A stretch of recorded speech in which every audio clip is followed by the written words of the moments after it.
Oke, seperti biasa kita langsung ke lapangan melihat sapi yang ada di Kananga Farm yang sedang sakit ya. Sekarang lagi tahap penyembuhan.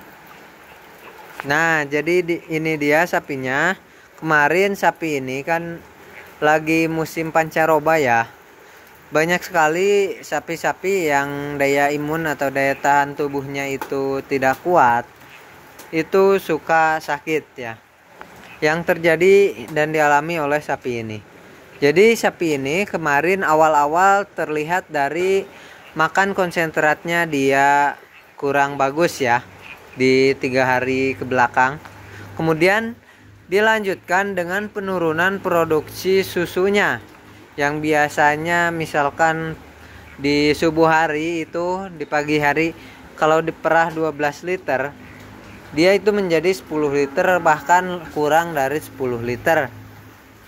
Kemudian di beberapa hari setelah dia itu jelek makan konsentratnya, kemudian ditandai dengan fesesnya atau kotorannya itu mencret seperti ini ya.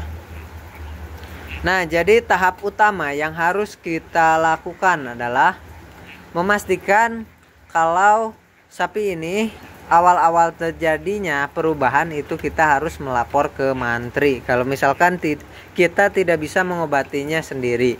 Kalau saya nggak melapor ke mantri karena pernah mengalami sapi yang seperti ini dan ada obatnya yang sudah saya sediakan. Jadi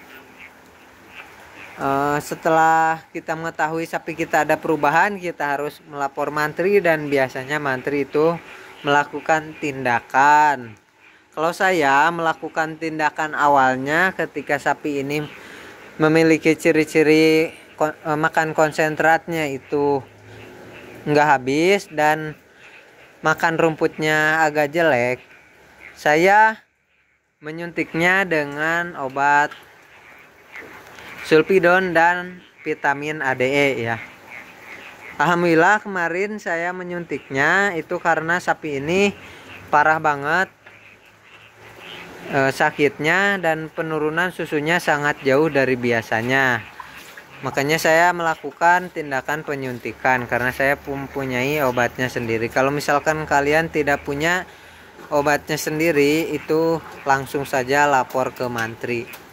Dan alhamdulillah nih sekarang kotorannya sudah mulai enggak terlalu mencret ya, meskipun bentuknya masih agak cair. Dan biasanya kotorannya itu normal ya, agak kering sapi ini.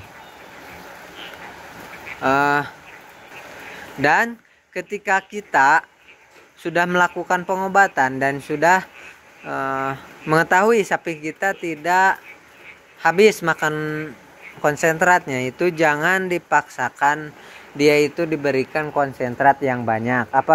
Dan apabila sapi kita itu diberikan ampas tahu, itu sebaiknya ampas tahunya diberhentikan terlebih dahulu supaya pencernaan sapi kita itu normal dulu.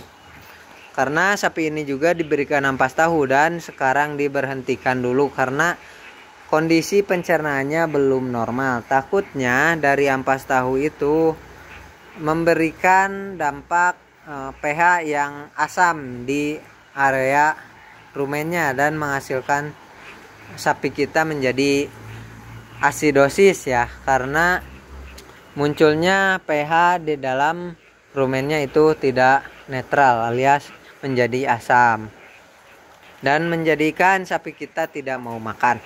Yang harus kita perhatikan itu pemberian rumputnya harus bagus ya, harus banyak.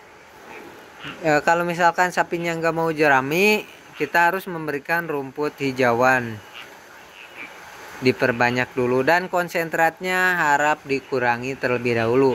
Dan apabila makan konsentratnya sudah bagus, bisa nanti ditambahin lagi konsentratnya dan bisa ditambahin ampas tahu lagi. Kemudian kalau misalkan dari kotorannya itu sudah bagus nih seperti ini, kita besok sudah bisa memberikannya lagi konsentrat dan ampas tahu, meskipun volumenya belum sebanyak yang seperti biasanya ya.